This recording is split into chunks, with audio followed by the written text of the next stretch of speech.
त राष्ट्र अघि बढ्यो न त शोषण कोही भए न त राष्ट्र अघि बढ्यो न त शोषण कोही भए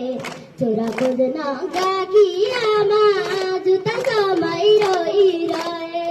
छोरा खोज्न गएकी आमा जुत्ता समय रोइरहे छोरा तिम्रो जुत्ता पनि पोतिएछ रगतले छोरा तिम्रो जुत्ता पनि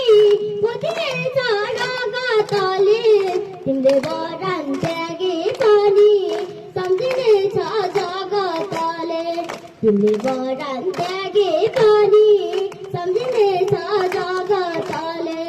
कति कठोर हुँदो रहेछ यो मान्छेको मन